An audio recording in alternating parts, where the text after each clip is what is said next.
And we are live. Hello, everyone. Today is the day in honor of Skrillex and Melo. It's about promises, and we have the guest that keeps on giving. Today here with us is Leon Andersen. Leon, how are you doing? I'm doing great. That as you remind myself of the Skrillex song because shame on me at first when thinking about promises. I thought about the um, Calvin Harris song, which is also Oh, great, possible. Yeah, good choice. Good choice. but I I think I prefer the Skrillex song. So yeah, today I looked a bit more into promises. I re um, yeah rewatched a little bit of the videos, and I found that I am seeing more details that I missed, but I couldn't point like my brain is pretty fried right now.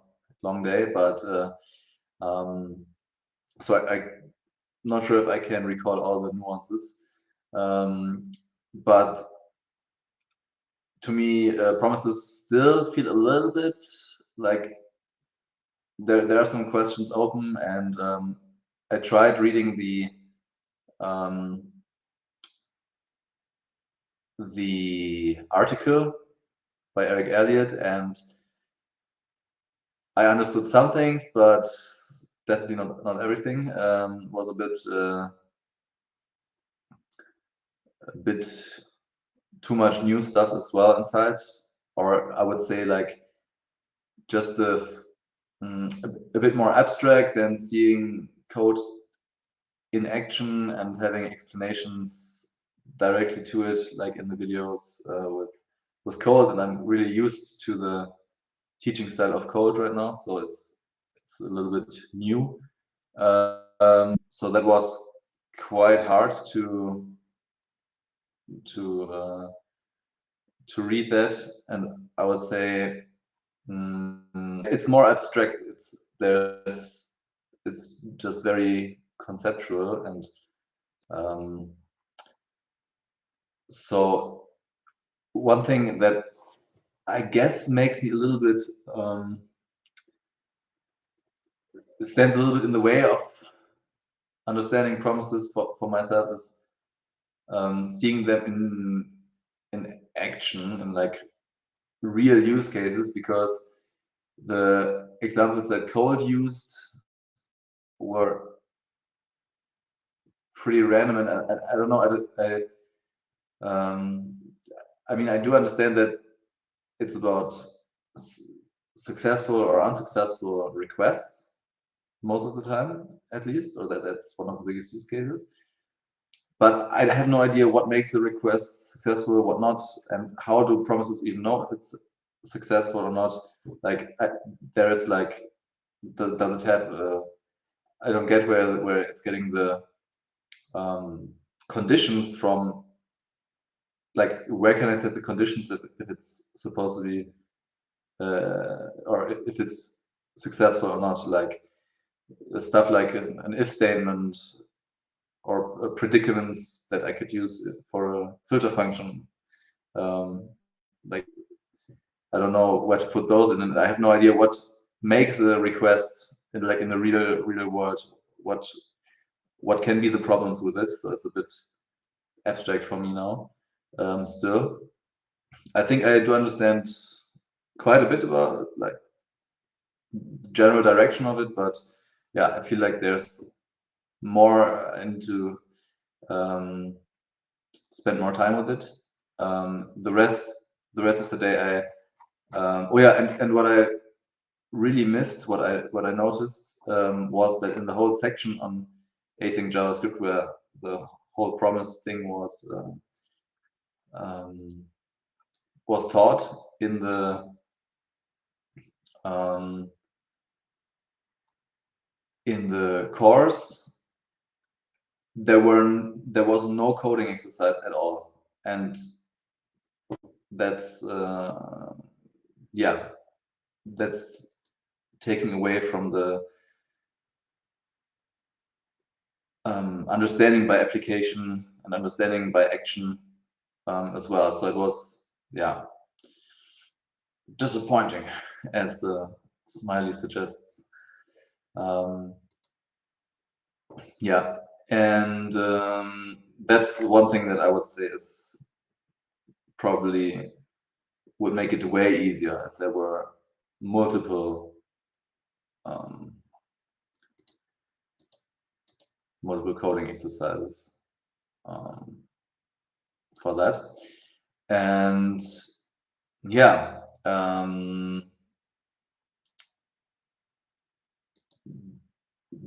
does it make sense to talk about that more, or should I talk about at first what I did the rest of the day and then go into details?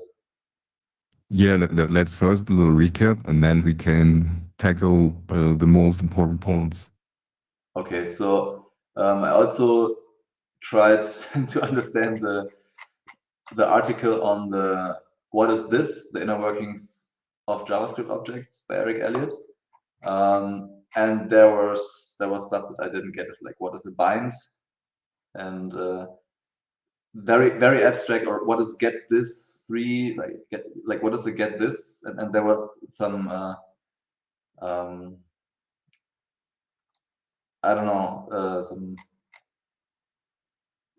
some syntax that I didn't get, and what I did get right though, there was one point where we had to guess an answer, and there was a point where in the code that we had to check for the answer, there was a point where an arrow function had the keyword this inside, and I was like, wait a minute, arrow functions can't have a this, and later that was part of the solution, but not the whole thing. So little win, but yeah, and yeah, that was too abstract at this point for me. And like also, I feel like what's really great about the course of the web development course is that the content is always placed inside of a bigger context and refers to that context at least every now and then, and this makes it a bit easier to understand. And the article to me was a bit like a very isolated lesson. I'm really looking forward to to getting more into those articles. I also looked at the how TDD changed my life, because sometime in the past you sent me that as well, and that sounded great as well. But to me, it's like I guess I need to be a little bit more proficient with the stuff in the web developer bootcamp before like getting the articles with more ease. Like, of course, I could ask ChatGPT for all the stuff that I don't get and like get myself into the articles, but it seems like it's not the perfect learning flow, like skill to challenge relation yet, but probably soon. Yeah, afterwards I went through, I would say 3/4 of the section on Ajax and APIs. Also, no coding exercises, which is sad, but I guess in this section it's okay, because there's a lot of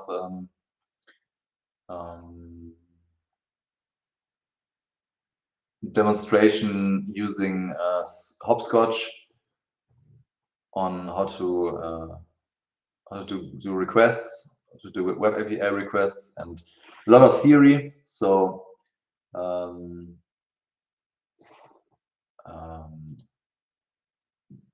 yes, I guess that's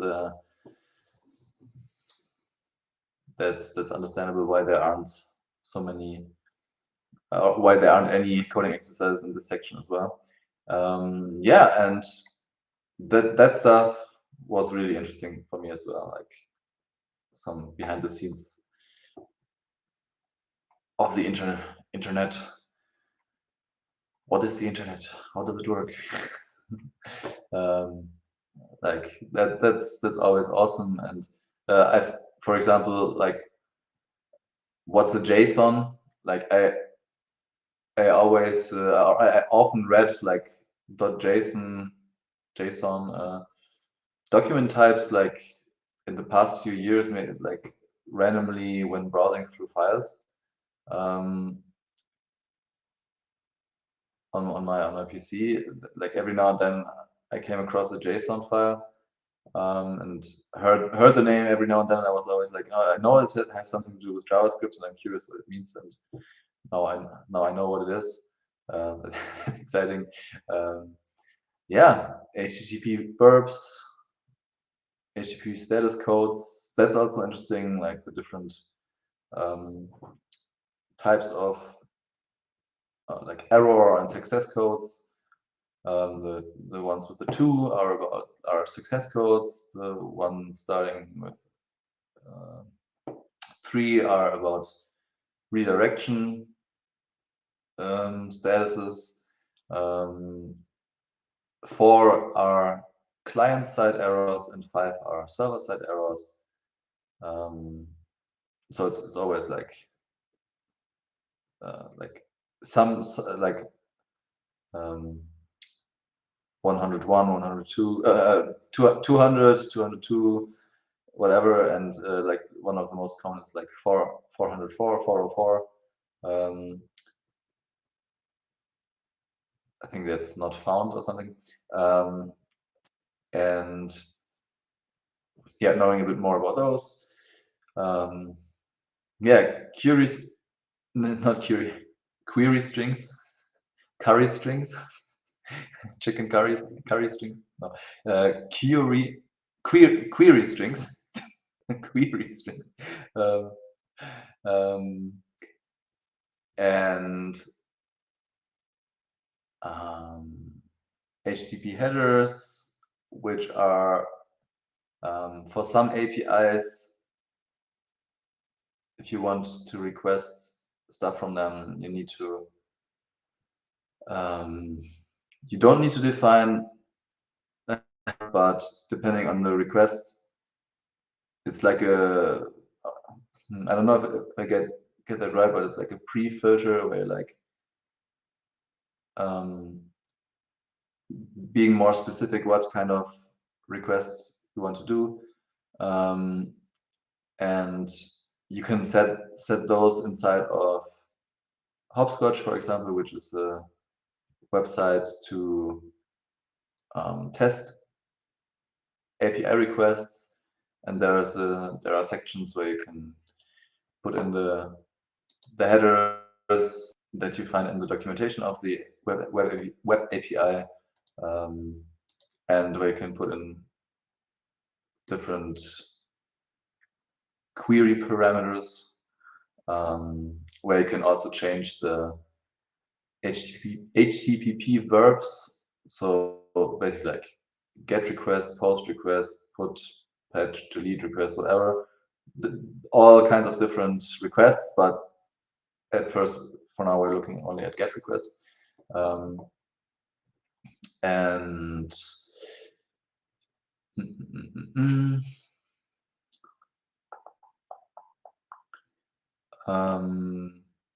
and yeah, I didn't understand. I didn't explain yet what a JSON is. I only said that now I know it. But a JSON file is, I would use the metaphor of um, it's like a language to transfer data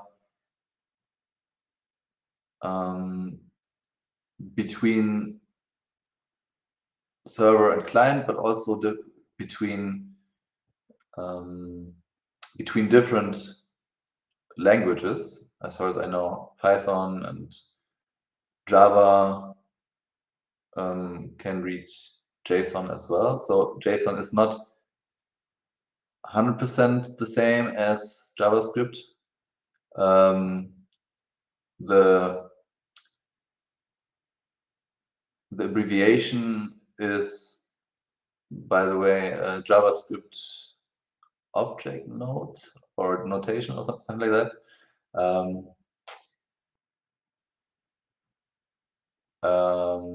And you need this when you're doing a request because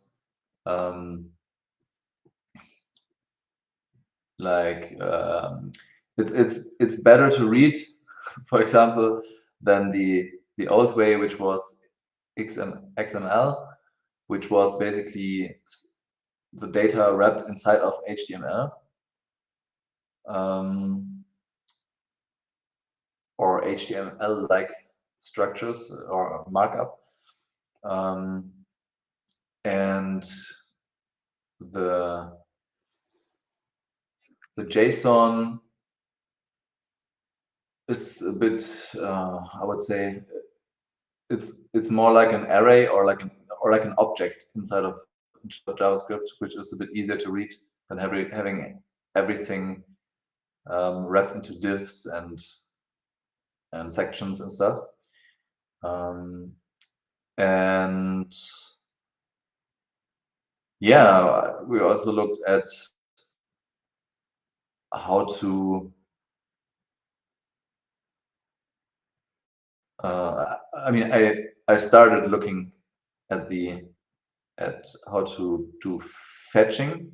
I mean, we also looked at XHRs, which is XML HTTP requests, but that was only a demonstration to show how it's not being done anymore, which was interesting. But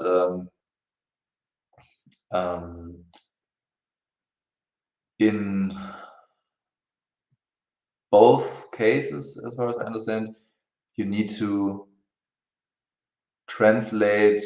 No, in the fetch, with the fetch request, you need to basically translate a streamable body or something. No, it's a stream. Wait, how's it called?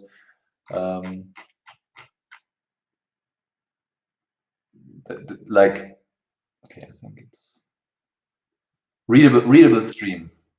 At first, you get like a readable stream as the response, and you then still have to basically translate that into JSON by doing a .json method on it.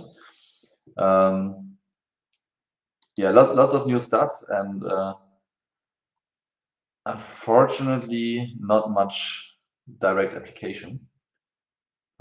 So yeah, but all very interesting, and I'm looking forward to putting those pieces together. To me, it feels like, okay, here's another box of puzzle pieces,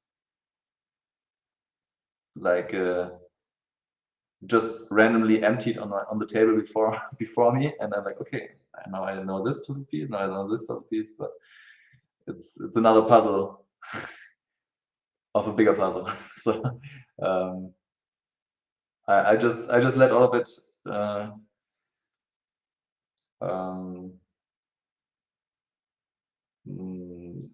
inside of my subconscious, and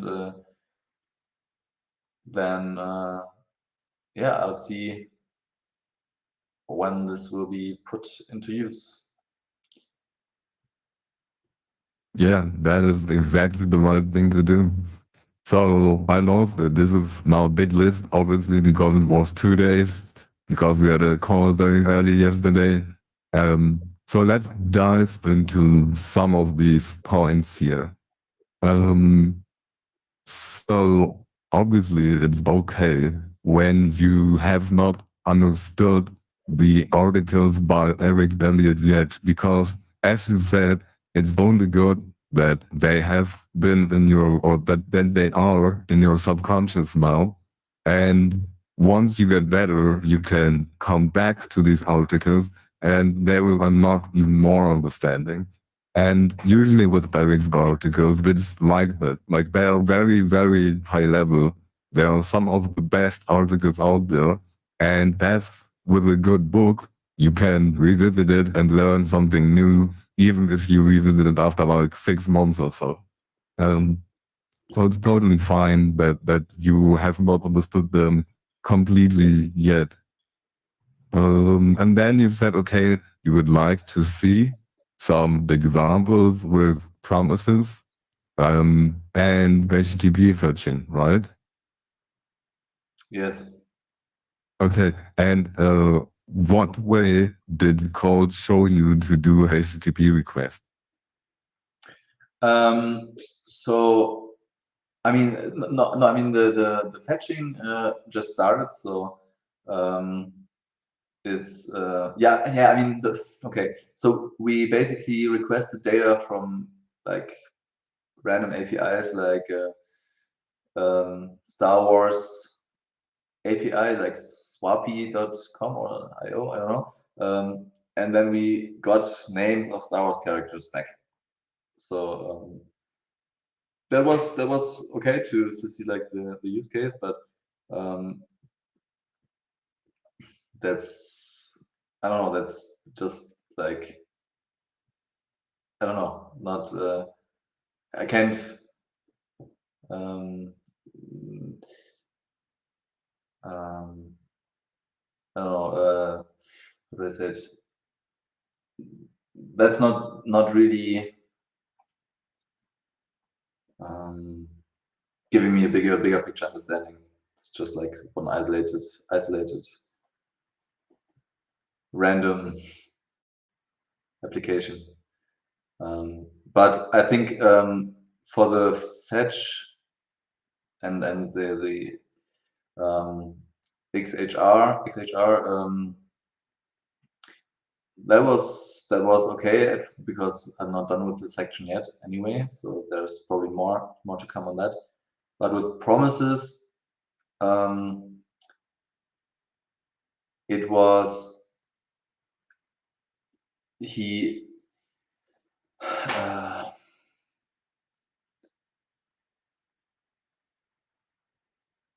yeah he did just fake request. Okay, here's your data. Here's your and or you didn't get the data, and and um, but I didn't really get how the. I mean, he wrote a function where um, okay, I noticed my brain being a bit fried, but he wrote a function where he generated random numbers the and that determined if um, if a promise got resolved or rejected. And but he only, as far as I remember, he only did that when demonstrating promises in the form of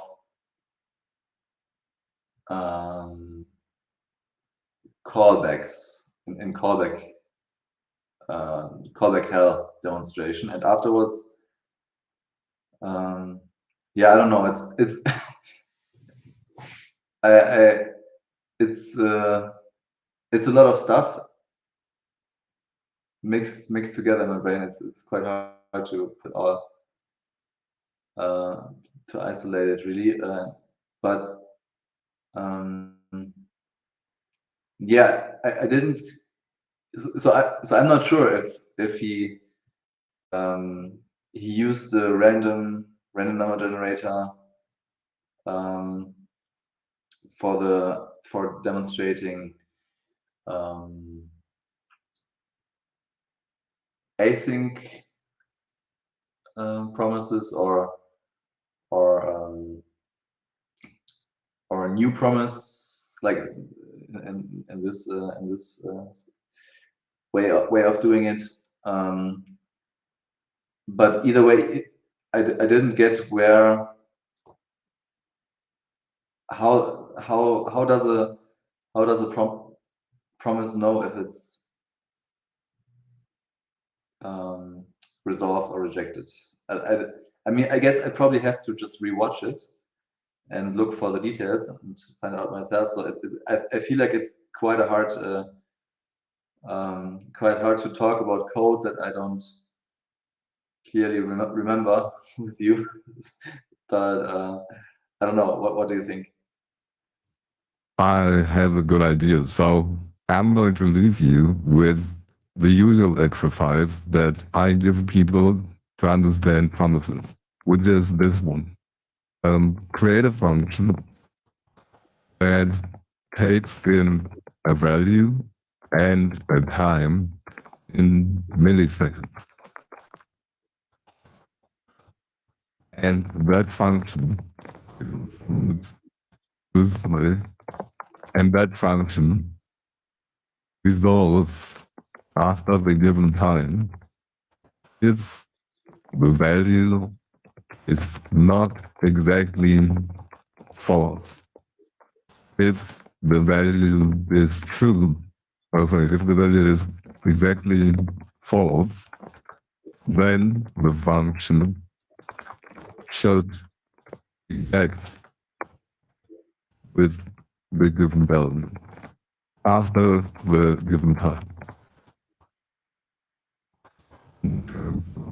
So this is the exercise. I'm going to send it to you too, and try it out and solve it. You can, as usual, use ChatGPT for little hints if you need some. But I think this exercise, because you will be the one who needs to manage the resolving and the rejection, I think it will help you to clear up the question that you have, how that happens.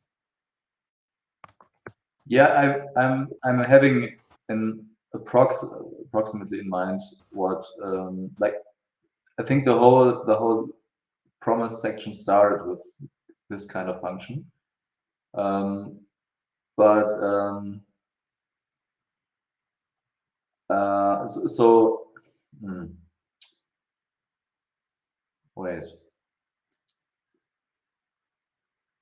no, I think it's not like there was nothing about the value being exactly false. I didn't. Yeah, I'll try that just, and then it probably makes sense to then talk about it again.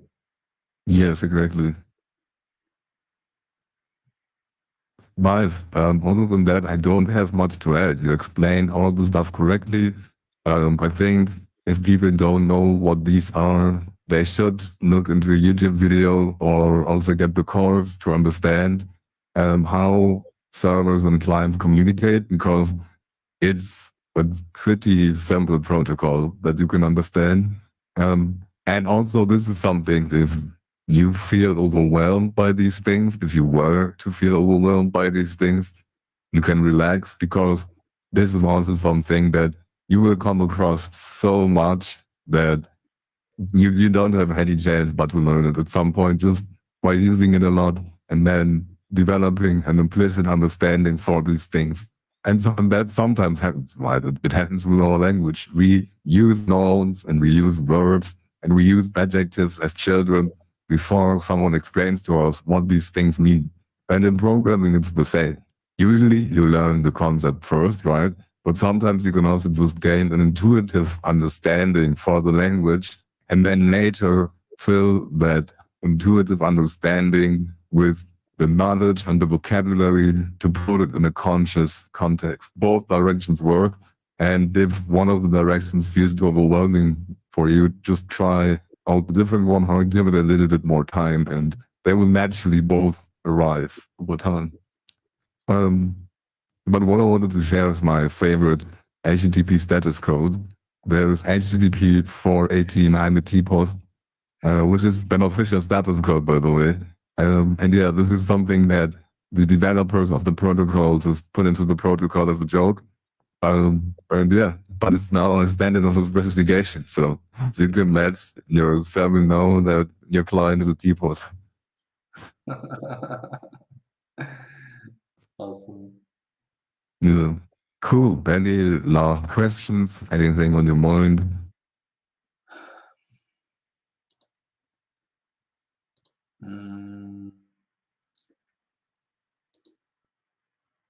So in one, so in the demonstration of using fetch, and then yeah, how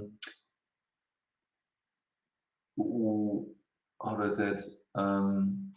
The first step of the promise or of the requests. I think there was a first there was a then that got the readable stream. Then there was then that returned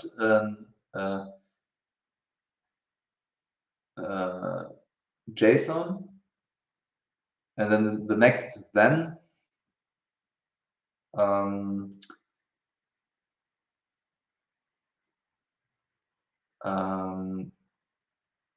went into the data, went into the JSON,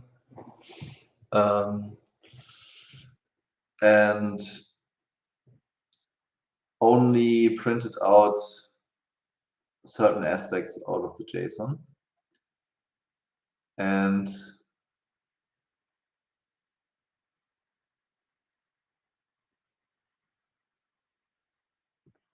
for some reason, no. And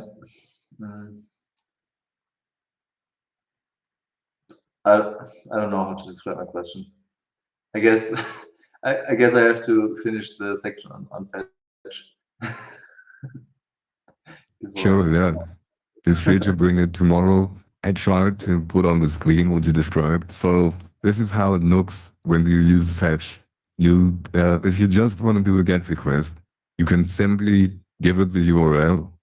And what this returns is basically a response. So we can use .then to take the response and call .json on it. And that will then return the JSON. And here we just return the JSON again. So that's what gets written to the result. We can also write it like this. Const response and we can fetch and const response and fetch this. And we can avoid this. Then we could say const JSON, or we call it results, the const result equal to it's a word transforms and those two ways of writing is equivalent. Technically, you don't need like more fully equivalent. You were hard to understand for the past few sentences. Oh, sorry. Yeah, I was leaning away from my microphone. So these two ways of doing it are equivalent. So you could either fetch and then use .then to get the data from response.json. So what's important to understand here is that response is, as you can see, if I hover over it, it says parameter response : response.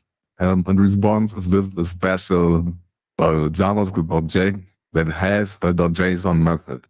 And the .json method returns the data from the JSON data contained in the response as a promise. That is why you also need to await it, right? So this makes it a little bit more obvious. We await the fetch, get a response back, and then we tell the response object, we call the response object's JSON method, which resolves the promise, but when we await it, gives us the resulting JSON that we can see here. Because we're fetching a user here, and the user has an ID, and all of this is a to-do. We're fetching a to-do here, the to-do has a title and a completed status. Yeah. But I just wanted to give this as an example of what you described, right? Because you described fetch and you described how to access the response. Yes, and I think where I got a bit confused was, I mean, not I didn't get confused in what you said, but in what Yeah, he shows you XML, right, and readable stream stuff. But in the real world, you are not going to encounter this with a like 99.9% likelihood. I literally, after 7 years of developing, was the first time where I came across readable streams. And there was a Omega edge case. So just know that XML exists, know that readable streams exist, but the fetch API is the one that you will use like pretty much all of the time. but do we still have to use um, the response.json? Yeah, that is part of the fetch API. You cannot use fetch without that response.json. Okay, okay. And I think I found the code where I got confused, and I'm. Is it okay if I send you a screenshot? I think it's just a little Yeah, sure. tiny. I mean, if you can copy and paste it into our chat, that would be even better. What screenshot could work too.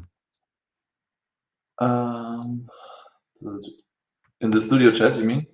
No, doesn't work. No, our private chat. Yes, I pasted it into the to our private.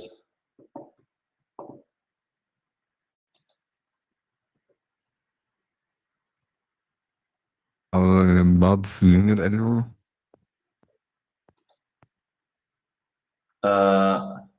If you just send it to me where you sent me the screenshot, then we're good.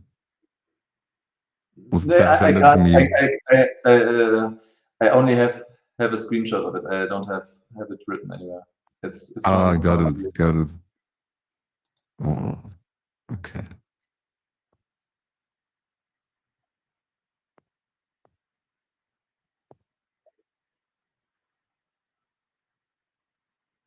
I'm about to put it up. Give me 1 second. Minor technical difficulties here. Okay, I got it. Pull it up. Screen.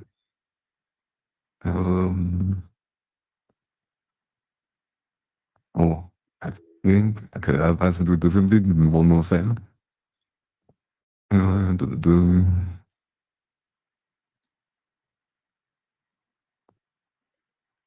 Yeah, now I got it. Okay.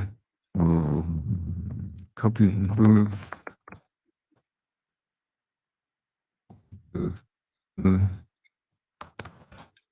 Control this, present, share.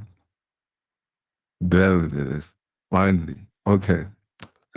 So yeah, what is confusing you about this? What's your Okay. question? So my question is,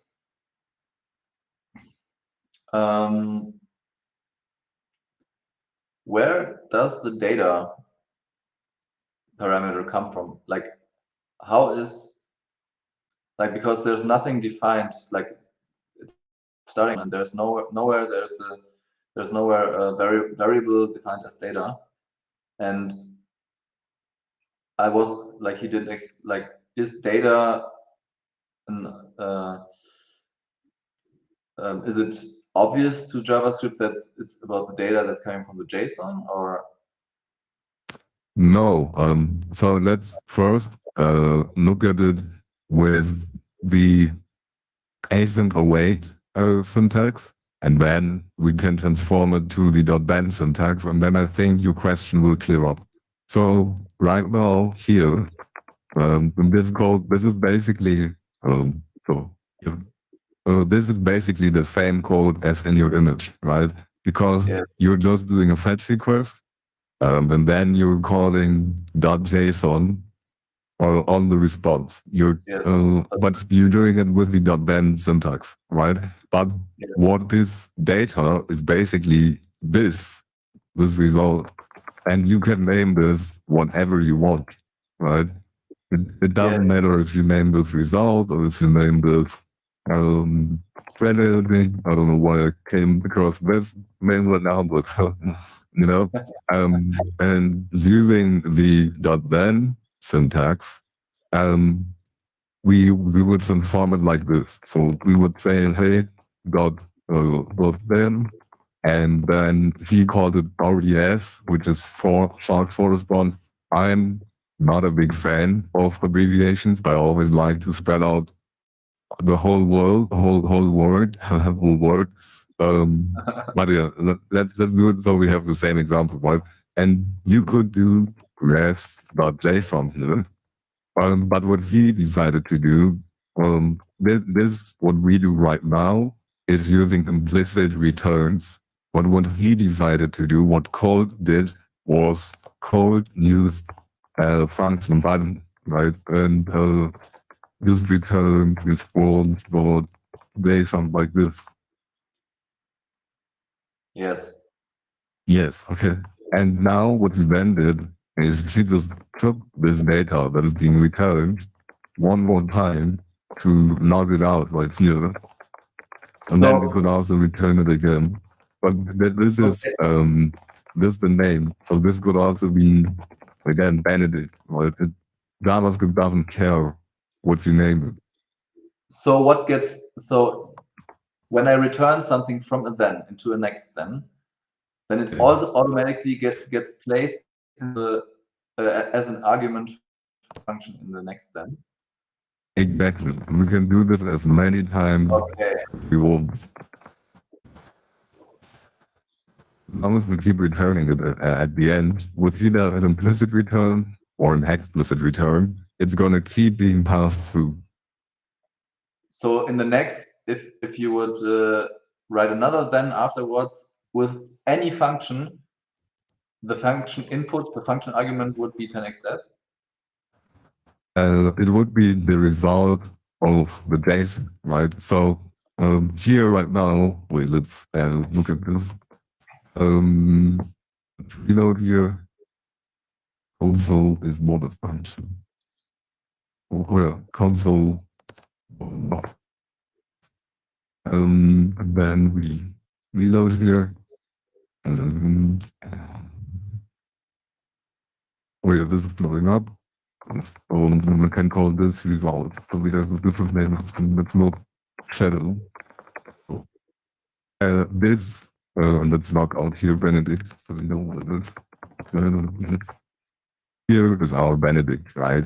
Because it's the data, it's the JSON data basically. Here we're returning, what we're returning here is technically a promise. This is a promise of some data, right? But because of this .then, this promise is being awaited, and we're just having here this Benedict. It's basically just this data right here.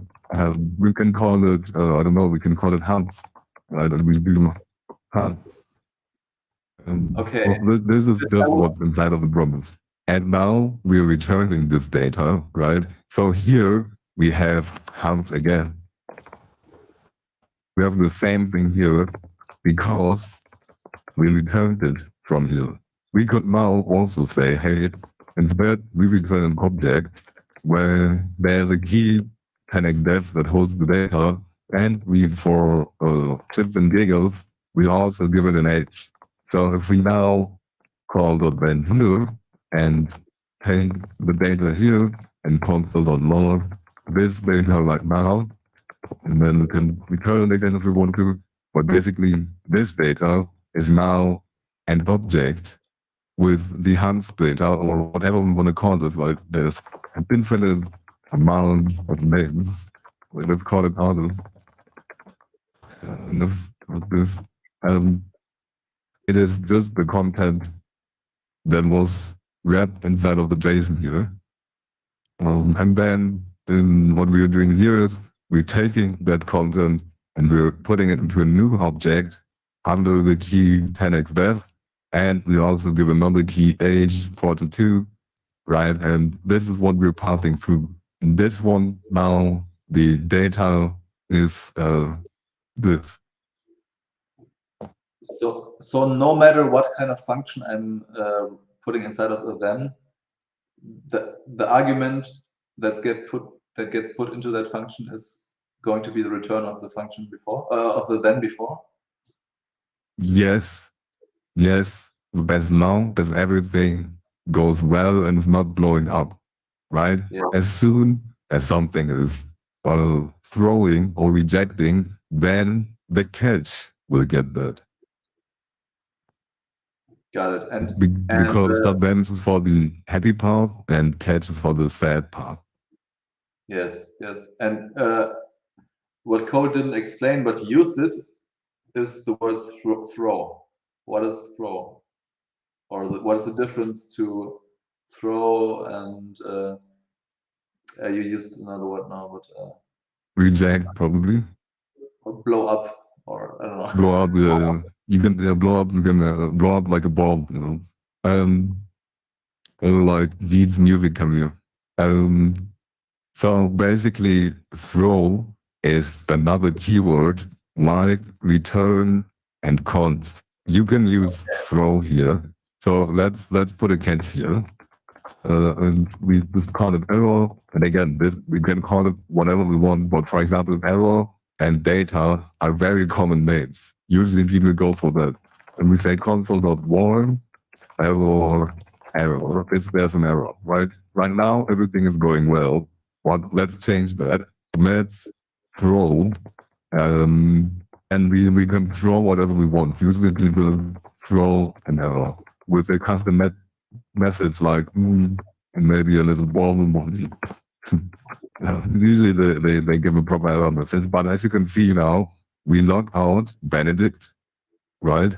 But then the next thing that we do is we log out error, because here this is now throwing, this is now blowing up, which causes the promise to reject, and that means all of the subsequent thens are going to get skipped until the next catch comes. And this catch can now handle the error, and it can even return stuff like hello, which means now the thens are in play again. Hello, and we log out console, one more, hello data, right? And as you can see here, hello data. Right, so it's always bends, handle the stuff one after another until something goes wrong. For some reason, an error happens. Maybe you throw the error knowingly. Maybe something just goes wrong. And then the catch is the one that handles this thing next. As long as everything goes well, then the next then will take care of it. If this catch were to throw, then the next catch again would kick in. It's a pretty easy rule. If the stuff goes right, one after another, the then's handling it. If something goes wrong, the next catch is handling it. Yes, but how, like, what is the difference between throw and return? And like this came so out of the blue, like, and now you can just throw something in and new error. Like, how do I create an error? I don't know. Like, what's Yeah, I know this can feel a little overwhelming right now. Error is the same as we had yesterday with the promise, and the same that we had today with the response, right? You remember when you hover over response, it tells you parameter ref is a response there's a certain objects. Area is technically also one, but an area is even more privileged. There are just some objects in the language that you can use. And arrow is one of those. There's a Yes. native object to the language Code, called Code arrow. didn't, Code didn't explain that at all. He was just, well, then you can just throw an arrow inside and what the, like, arrow, like, and how new, like, what what makes up an arrow? What is an arrow made of? Yes. So an arrow usually only has a message that you put like this into the arrow. So you use the new keyword and then arrow, and then you put it in double quotes or in single quotes. You basically put in a string, and that is now the data of the arrow. But it's important to know Okay, that you can throw anything. So one thing is all arrows have a message. So you can see right now we log out warn arrow, right? But right below it, I'm going to say message, and that is arrow.message. And as you remember, we put in the string boom with the bomb emoji, and here we can see the message of the arrow is now boom with the bomb emoji. But you can throw anything. So you could also say we are throwing 9,001 because it's over 9,000, right? And now here in our arrow, because this is no longer an arrow, this is now 9,001, we see arrow 9,001. And because 9,001 dot message is not defined, this is now giving us undefined, right? Because the number does not have a message property. yes, okay. So before you put in the throw 9001, before doing that, the error, which is written in capital letter, is then being referenced by the error in small letters. Like, well, Yeah, but that is again the name, right? This is again the function, and this is just the parameter of the function. And as you remember, when you learned about functions, when you wrote your own functions, you can decide the names. I can give this any name I want. I can call this bread with cheese. Doesn't matter. but it would Now just still, name bread with cheese. okay, okay. And you wrote them in capital and lowercase, in uppercase and lowercase, to to show that they're different, or that they're not exactly the same. They're just strange. Okay. Got it. I answered the question. So, in general, in JavaScript, you name variables with a lowercase first letter, but these inherent objects to the language you capitalize. It's just a convention. So you Okay, cannot call this lowercase arrow. That doesn't work. You need to make it the got capital E arrow. it. And response But one can thing, be, wait, I hope this doesn't confuse you. I could technically call this capital error, which means that in the scope of this function, I could not use this error now. Because in this scope, I'm now overwriting this name with a capital E, but that is a total uh, anti-pattern, a total bad practice. You should never do this. I just wanted to show you that in here, in terms of the naming, we are God. The only things that we cannot do is we cannot call this const, for example, because that is a reserved keyword. But we can override the native objects in JavaScript. But I think yesterday you also made the astute observation that that would give you the wrath of your coworkers, the rage of your coworkers, if you had to do this in a real program. I just wanted to show you it's possible. But in general, people by convention usually call this lowercase error. Sometimes people that like abbreviations just call it R or just D maybe, you know. But yeah, and the function that's inside of the catch always gets the output, gets the return of a promise that got rejected. yes, you got it.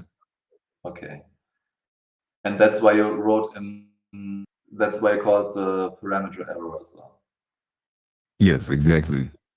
Okay, It makes sense because to have consistent names to that fit what is happening, right? Yes, yes, And that's but also why, because yeah, at first I thought that the lowercase error was the um, basically kind of a function expression of the function error, because I didn't know that error is just a I thought error was a function because it has uh, um, or a method. I mean, you it's a mean method, right? you mean Or this is it? error right here? Yes, yes. Uh, Well, that is too much, I think, for now, because yeah, it is a weird thing of a function. There's something called a constructor. I think code is probably going to teach you about constructors, but that is the correct term. So error is a constructor. For response, there's a constructor. Promises have constructors you will need in order to solve the exercise that you will need to use the promise constructor. But for now, you only need to remember that you use it like this. New, when you okay, write the constructor, and then you give it the arguments that the object takes. What code will tell you hopefully more about constructors. If not, okay. we will do it together on stream. Yeah, I remember that it has something to do with like that you can create stuff with the keyword new. Yes, yes, yes. But But in the capital letter thing and stuff, that's kind of a new convention. So there was okay, also a way back in the day to have constructors without the new keyword. It was a whole thing. You barely need that stuff anymore. So this is one of the topics. If you want to one day do a deep dive to it, we can do it. But it's also totally fine to just develop an intuitive understanding of it, and then at some point later read a little bit about it. got it, got it. Okay, yeah, because I was confused. Like, okay, an error, like, does that break anything? Is that a function that does anything under the hood, or like what's an error? Is it just a message? And now I know Like it's just a message. we could do anything. You can also throw a new prophecy. So like Paulus is the guy that's doing the heavy lifting here. New error is just a specific type of object that is designed by the language to handle errors, which is why almost everyone uses it when there are errors. Okay, and you can use that object to make a promise be rejected. Yeah, the throw keyword is what's causing the rejection here, right? Because we also saw if you just throw a number like 9001, then it's still going to the catch. Throw is doing the rejection. Okay, throw always leads to a rejection. Yes, exactly.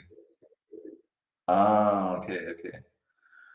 Okay, yeah, he just used throw without explaining what the fuck it does. So like like yeah. Okay, now I know it. That's awesome. And now I understand why that's cool. Or Thank you. That was very helpful. Like there were like so many like bits and pieces that didn't really match up yet. So yeah, awesome. Thank you very much. Great. So maybe if one day Cole's DLC says he's going to recommend it as a companion to his course. Anyways, we've been on for an hour. I hope all of you enjoyed. If you're watching the replay afterwards, I hope you enjoyed too. Feel free to join us live. We're always on every day because this is 100 days of code. This has been day 26. If you're on your coding journey, make sure that you also never miss a day. Always code, even a little bit a day. You have 10 minutes. No matter how busy your day is, you can have 5 minutes even to just read maybe a little article on code. Maybe just watch half a YouTube video on it while you're brushing your teeth. Just make sure that you come into contact with code in some way every day. So that it becomes part of you and becomes part of your identity. And that over time, you can just build an intuitive understanding for how to talk to machines because it's a very useful skill for you. Yeah, this has been the Code Call with Leon Andersen, and my mentor, Andersen Mill from 10x Dev. Tune in tomorrow. See you guys. Bye bye.